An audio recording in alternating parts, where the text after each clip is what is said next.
The air was thick with smoke. Nse's lungs burned as she clutched the bucket of water and ran back into the blazing mansion. She was just the maid, paid a meager wage, invisible to the family that lived here, except when floors needed scrubbing or trays needed serving. But in this moment, she wasn't thinking of her salary. She was thinking of the young man trapped upstairs. 18. Where are you? She screamed, coughing violently as the heat pressed against her skin. Somewhere above, she heard a weak voice. Help! Her heart jolted. She dropped the bucket, tore the scarf from her head, and wrapped it around her nose and mouth. 2 hours earlier, Nse had been polishing the glass cabinet when the power blinked, then returned. She didn't notice the smell at first.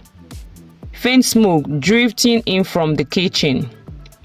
Then, in seconds, a loud boom ripped through the air. Fire! The head cook had run out screaming. Guards had disappeared.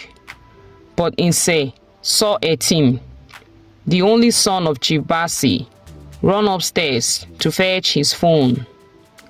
She had yelled for him to come down, but the flames had swallowed the staircase. And now, she was running into the fire everyone else was fleeing from. The heat upstairs was unbearable. Curtains were already burning. She pushed open a half-melted door and found him, Etim, coughing on the floor, one hand shielding his eyes from the smoke. Come, stand up, she cried, pulling him. But it was heavier than she thought. And the heat, it was everywhere. She have carried him, feeling the soles of her slippers melting. Down the hallway, she spotted the balcony. She pushed the door open and screamed for help. Below the compound was chaos. Guards shouting, a small crowd gathering, sirens wailing in the distance. We have to jump, she said. His eyes widened. Jump? It's either we jump or we burn. Before he could answer, she wrapped his arm around her shoulder, whispered a prayer, and then leaped.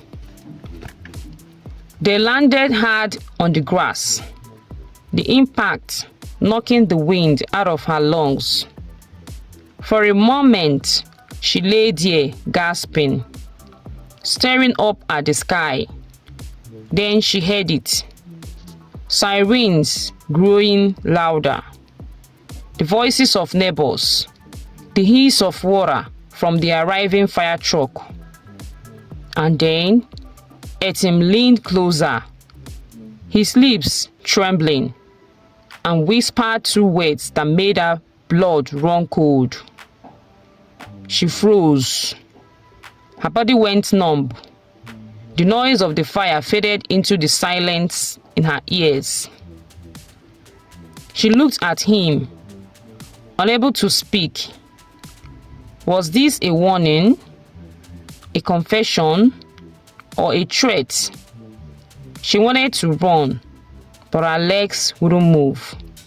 And as the medics rushed towards them, she realized whatever those 2 words meant. Her life had just changed forever.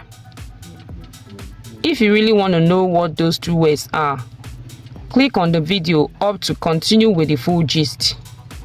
But do subscribe with the notification bell put on for more interesting stories. Comment, like, and share too to your loved ones so more people learn 1 or 2 just like you. Thank you.